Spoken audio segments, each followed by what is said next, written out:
Nadas and Robin. Our panel that discusses poets from the East.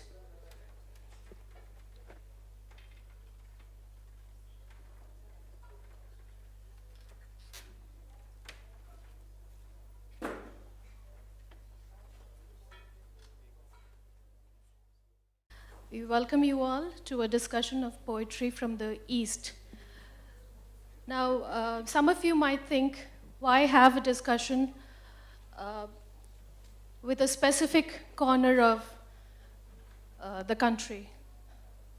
In the geopolitics of this country, the states from the East need special mention, perhaps, because throughout history, the language that has evolved from this corner of the country has sometimes been complicated, sometimes violent, and often almost mythical, because in its inaccessibility from the various languages as well as the kind of writing that has emerged from this part of the country, as a result, the poetry that emerges from this part of the country, the literature that emerges from here, needs special focus perhaps, needs special understanding and comprehension, which is why we have a special panel to discuss the literature that emerges, the language that has emerged historically, as well as in contemporary times. The profiles of all the speakers will be up here, so since we are running short on time, I won't introduce all the panelists, but we'll get straight to what the poets do best. We'll ask them to read one by one, and we'll take the discussion further as they read. I'll begin with Robin. Robin, please read any one of your poems, which will acquaint the listeners with your kind of poetry. Thank you, Maitreyee.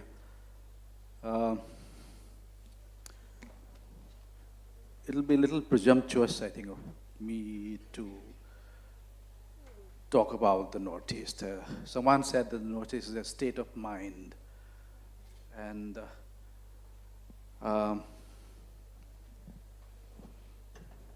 it's a veritable melting pot of cultures that you have there. I'm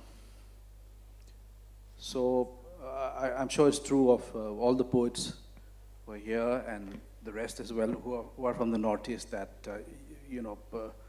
there's a lot of variety in Northeast poetry and in Northeast literature as a whole. So I'll be talking about different things, actually. So this poem, titled When You Do Not Return, is about Shillong, or it could be about Imphal, or maybe any small town in the Northeast. When you do not return, when you leave your native hills, winter is merely a reminder of all past winters, of all the loves we lost, and there's none to care for the old and infirm. All the hospices have closed their doors. Leaves no longer respond to the alchemy of seasons, and the heart lies fallow, expecting winter rain. Earth has closed again like a woman when you do not return, and dreams turn to rust.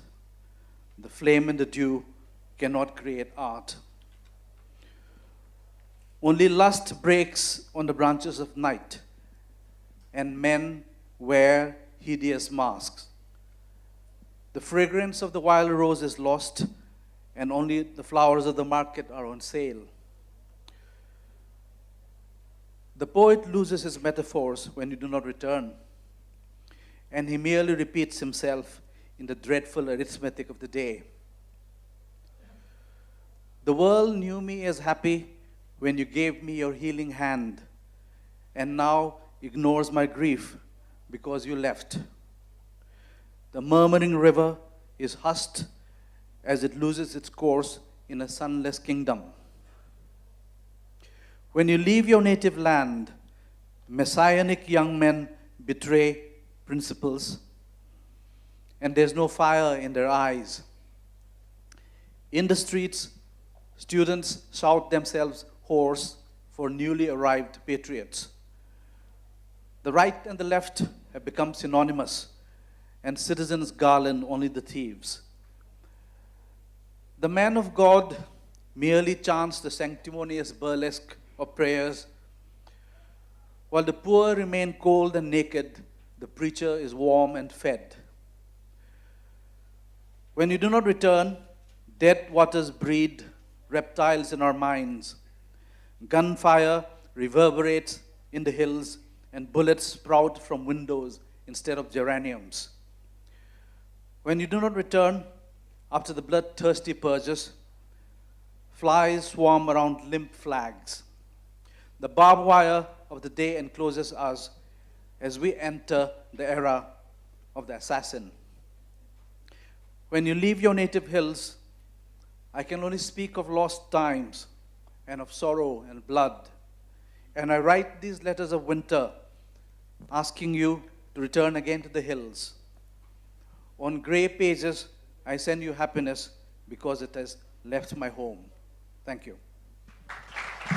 Lovely, Robin.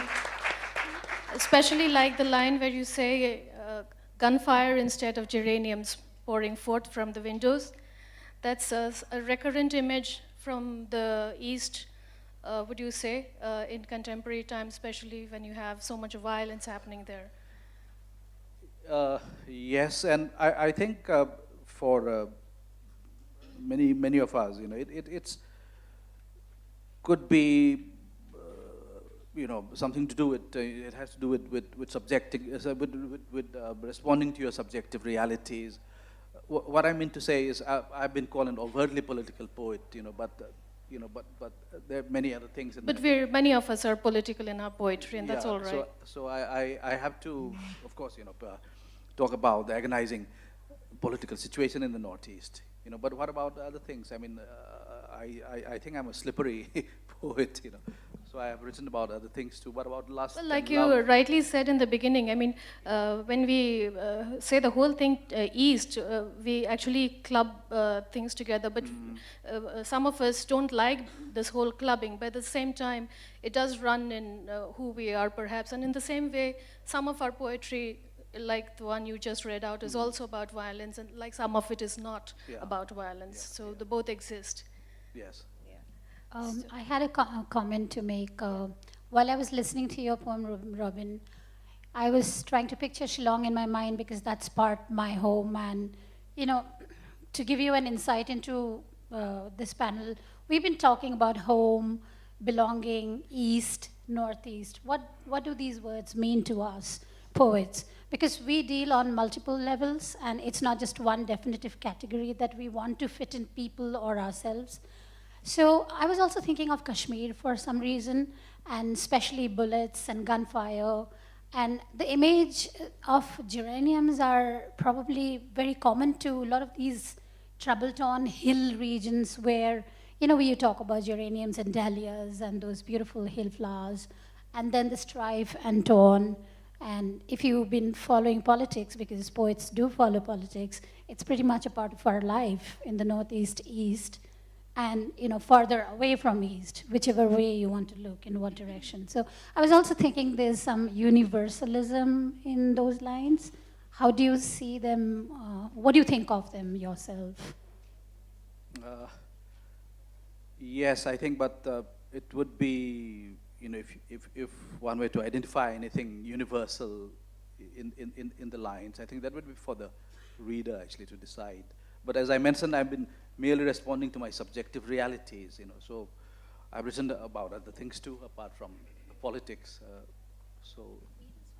Nitu, you've written a lot about poems from that part of the country where you've written about traditions. You've spoken largely on traditions that you don't agree with, even myths. So would you like to read one of your poems, maybe, and we'll go on to discuss? Yeah, because the last word of Robin's poem says home, and Nabina just kind of talked about home too. So the home is, I think, a complex space for all of us anyway, and more so for us, so-called poets of the Northeast. It's not a label that we asked for, but it's sometimes forced upon us. And also the home of the bodies that we inhabit, that is something that comes across, I guess, in my poetry. And I'll be reading a couple of interconnected poems which deal with the idea of the female body. The first poem that I'm going to read is called At Age 11. It is something that is that young girls who have just reached puberty in Assam, not all, in certain communities, they have to go through a ritual process of being cleansed and of living separately for a week or so. So that was something that I had to go through, and this poem took, I took a long time to write this poem, but it had been kind of living inside my mind for several years. So this is called At Age 11, and it actually refers to a photograph of the event, which was clicked in a photo studio, actually. At age 11, one eye hunger-red, and I curved into a woman. I swore never to starve again and never marry or plant again. We never met after we wedded, or I'd have feasted on all his parts, flowers, fruits, shoots, and baked him, fried him, steamed him, dried him. Yes, I'd have made much of him, made mush out of him. One hand holding the other in borrowed gold, and I lost my old skin. I swore never to sleep on straw again, and never undress among leaves again. When they bathed me with turmeric, milk, songs, and disgust, I cursed them for my wrongs, my sores, and now kill them with ink. I roar at them in my dreams. One shade of lipstick, red dust, silk, and blood, and I split open into words. I swore never to blush again, and never escape from speech again. I fed 10 virgin boys with my virgin hands, and they made me pray for sons like them. No sex, no sex, no sex, like drum beats on my neck. I'd poured poetry into my ears by then, turned deaf, and never heard them speak again. Thank you. It's a very strong imagery, Nitu. Did you go back to writing any more poems on those lines? And what else have you been writing on? In a way, the first poem that I just read, it is a part of my subjective reality. It's part of my own personal history. And this very brief poem is called Ambubasi. It relates to menstruation too, like also because Ambubasi, or the female goddess, the worship of the female goddess in Kamakya, etc. Like if you look at the history of Indian feminism, it was used, it was used in the early years of Indian feminism as a kind of marker of progress, but all that has now been problematized. And so Ambubasi is a mela, a kind of festival where the goddess supposedly menstruates. This happens around June mostly. This is a very brief poem called Ambubasi. We were told that the goddess, unlike us regular lunar women, had the luxury of bleeding only once a year. So when long-haired fan men hunting for a quick high in the hills amid the bloodshed piece of sacrificed and to be sacrificed animals arrived and crowded around the trees, the caves, shirking school children and lovers, she sat, white-bottomed, spread-tied, behind closed doors and bled from a very dead vagina. Oh Devi, oh Mother, oh whatever. They chanted and sang and fed her and made much of her. And the priest waited to see the waters in the sewers turn red. Oh, that's really stark imagery.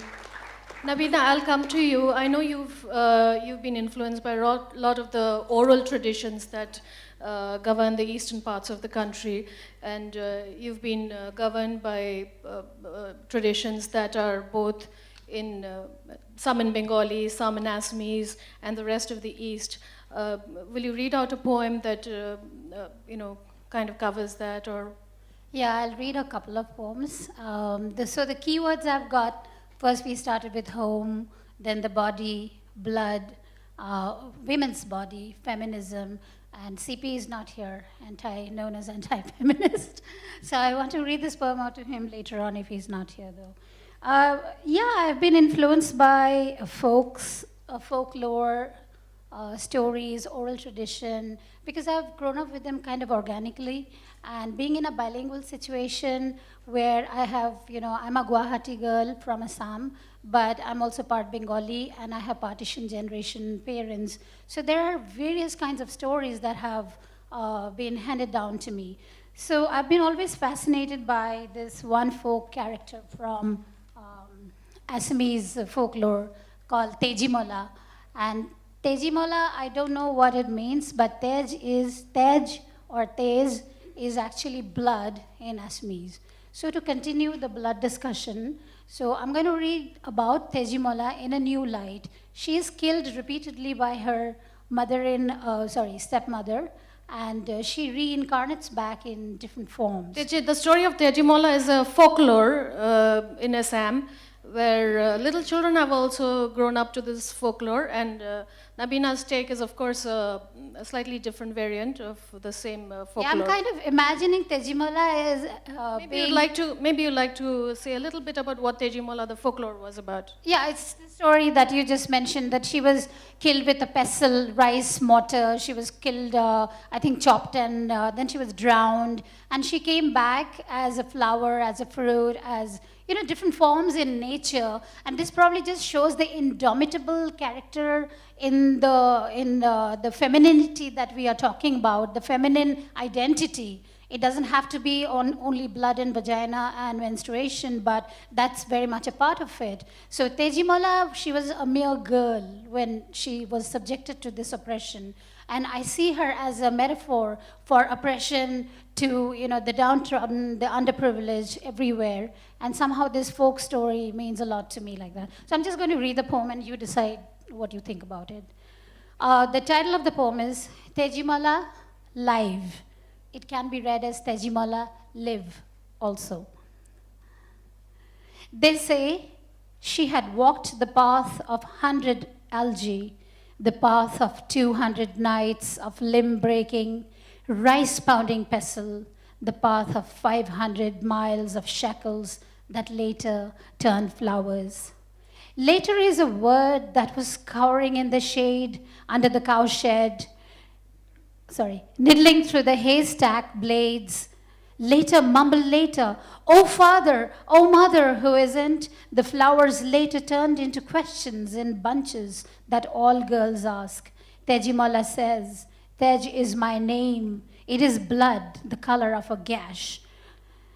It runs fast like old red swirls of the man river who sleeps while torn flesh and ashes churn in its pool.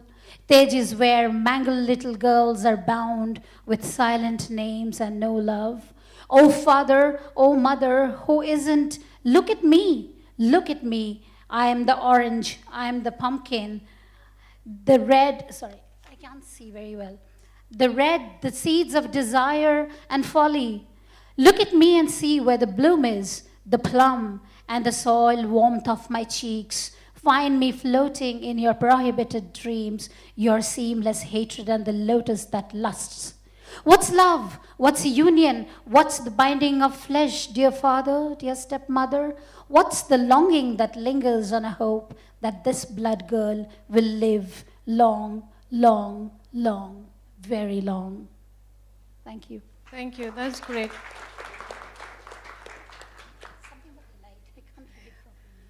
Beenadi, we'll come to you. Beenadi, she has had a very deep connect with Shantiniketan. She has studied in Calcutta, and she writes in English, of course. And but like she mentioned earlier to me, she's been from Bombay also, and she curates a lot of art. So I'd like to know. I remember reading a poem of yours where you compared the roads in Shantiniketan to the tongue of Kali, and that was simply mind-blowing, that imagery for me. Would you like to read one of your poems from that connect here? And then we'll take on. I was going to read that last, but you're making me read it first. Any of it, whichever you want. So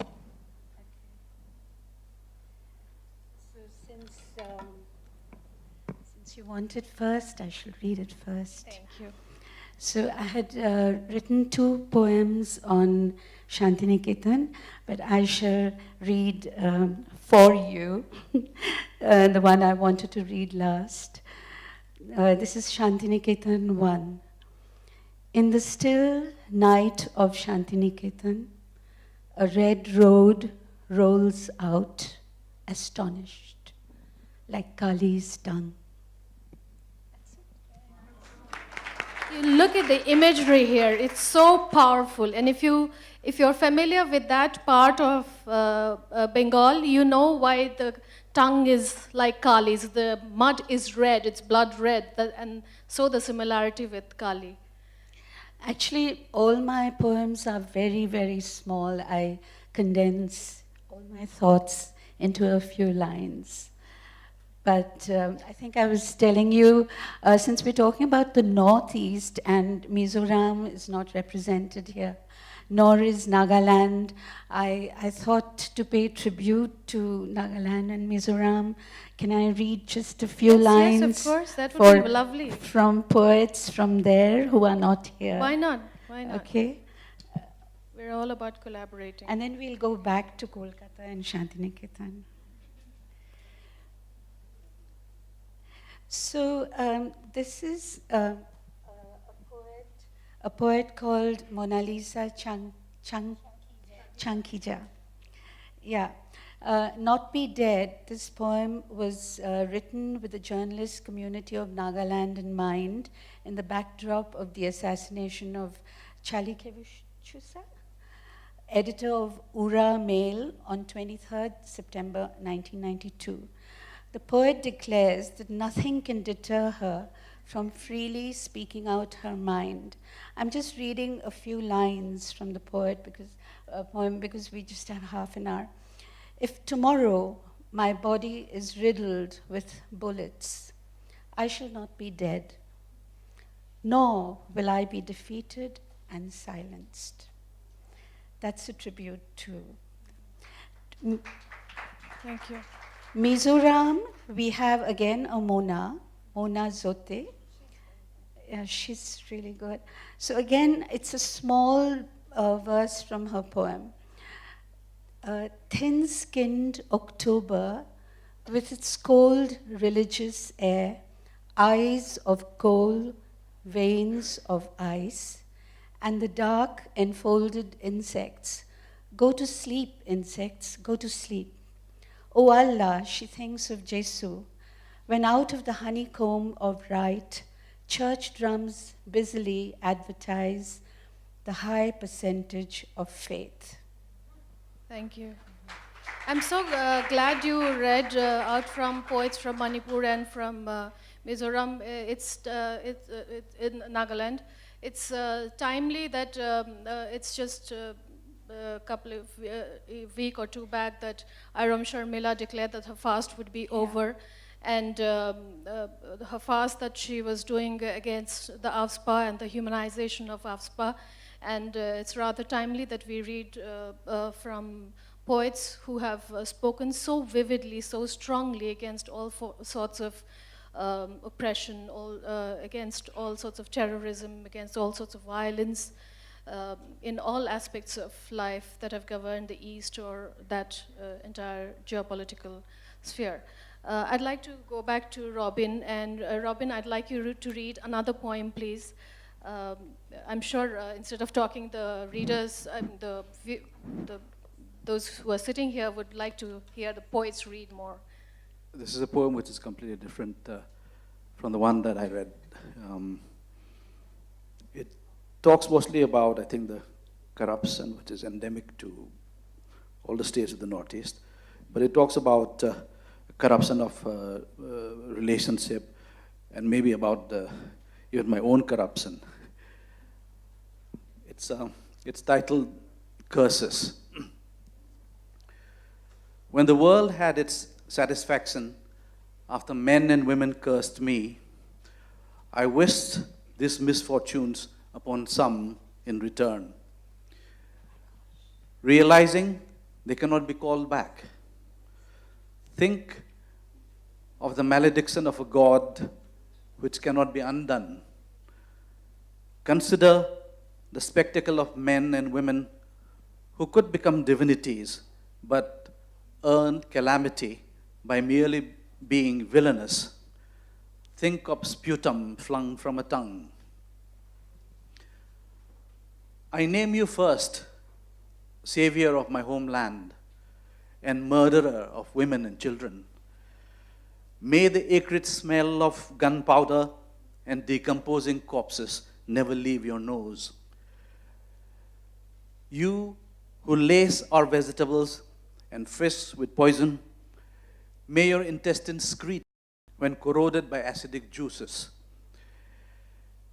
And you who make and sell spurious drugs, may you lie on your back with matted hair till the end, with a plastered leg suspended with weights.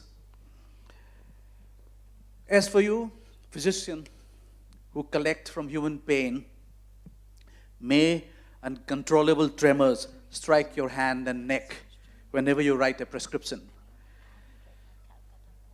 O clique of electricians who deny us light, may you wake screaming from a nightmare in the pitch dark of deep space and cannot tell whether you're in earth or hell. And your cousins who engineer cavities year after year on the roads, may each of their family jewels be pinched on the pothole right to hell. And you, homegrown politician, pathological liar, may you develop a lisp and your children despise you when you begin uttering your first truth. My scheming poet friend who stabbed me from behind with fine print, may you write in all the genres like a man possessed with verbal diarrhea, but earn only dubious fame from sycophants. And as for you, treacherous woman, before the eyes of your younger lover, may your vain breast suddenly sag like a hag's. Thank you, Robin. I think Just a few. Sorry. Sorry. Yeah, Sorry, I'm so sorry. That's all right. It gets a little nasty and sexist, I understand. So bear with me, just a few lines. Okay, so I was talking about this failed relationship. So may your vain breast suddenly sag like a hag's. May your pubic curls be transplanted right below your nose. And thighs lock for hours. Thank you. Thank you, Robin, and sorry to interrupt. That was delicious. We've talked of passion from the East, we've talked of violence, we've talked of humor laced with terrorism and much more. Binadi has a poem on Calcutta, since we're East, not only Northeast. She has a poem on Calcutta, which I'd request her to read out.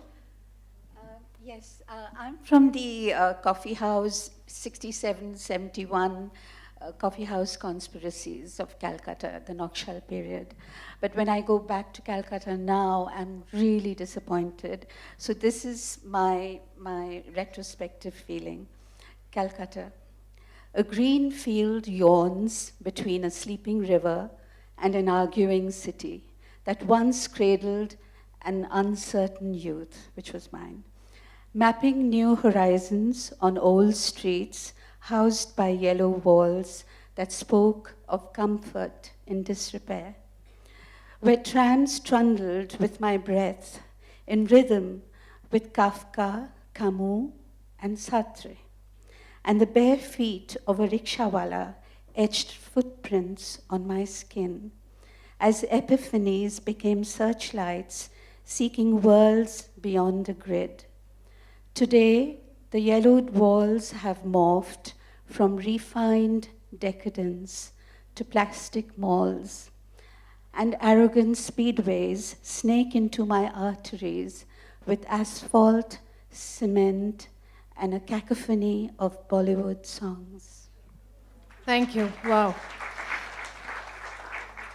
The discussion on East and Northeast is a long, winding one, and we just really don't have enough time. I've been just informed that we have 2 minutes more, and I'll throw this 2 minutes for any discussions, for any queries that the audience might have.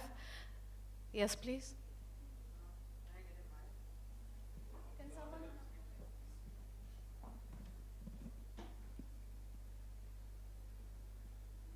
Okay, thank you.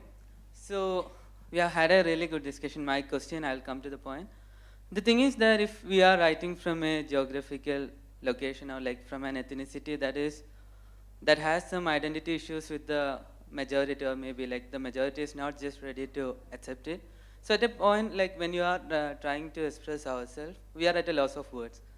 Like if I'm if I'm writing from a feminist point of view, I'm at a lecture. I can use hard words, but when you are standing yourself against a nation, like the notions of a nation, your vocabulary is highly limited because you can't use all the words, all the strong words.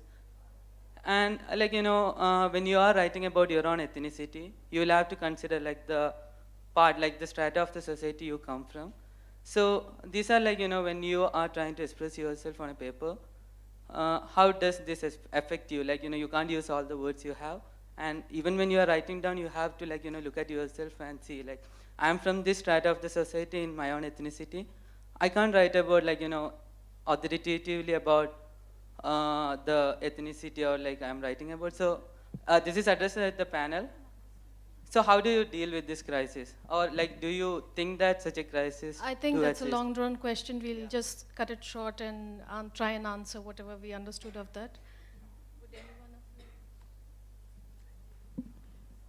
I didn't quite get that question though, but I think maybe you're talking about conflict, and conflict can exist at different levels, and I hinted that maybe, I don't want to get down in politics, but in Manipur, for example, a poet friend of mine told me that they've been trying to write what he says the poetry of survival, with guns aimed at both your temples, the poetry of the gun of the state and the gun of the insurgents, so I think it has to do with maybe psychogeographical negotiations, and conflict. Yet said that out of the conflict with ourselves, we create poetry. So conflict can exist for the poet at different levels. So the conflict, say, if you're talking about the divide between the mainland and the Northeast, but that happens at a very superficial level. I mean, for the writer, for the poet. So the conflict can be with his own society, with his own, when we talk about political poetry, or for the Northeast poet, it's not the poetry of unquestioning nationalism, So the conflict can exist with his own people or even with himself. So I don't know if you have answered your question. We are running out of time, but very quickly. I just remembered we had a discussion with a friend writing from a particular geography, particular ethnicity. It's difficult to negotiate, but you have to negotiate. And my friend was saying, like, what is Northeast after all? Why do we even, it's become a very handy We're not term. Northeast, we are East here, so... Yeah, and we are East here, East panel, but if there is a question about even what is the eastern part and what is exclusively Northeast, these are terms which are, I'm sure the government has kind of, found very handy to... It's colonial and It's handed as much down. a mindset in contemporary times as it was before. Because within Bengal, talking about East and Bengal and Orissa, there are so many different cultures one could talk about, and so much we can read in poetry to reflect that, and not just It's Kolkata. just that, like I began with, it's just that because the Northeast or the East has been a part of the country where people, people have not been, people from the so-called mainland are not as familiar with that language that emerges from the eastern sectors, states in the eastern sector, which is why this language needs to be understood on a far more different level, on a far more contemporary level perhaps, understand its history, its geography, as well as the depth that comes out from that, those corners of the country. On which note, we will have to say a bit goodbye to all our panelists. And thank you, all of you, for joining in for this panel.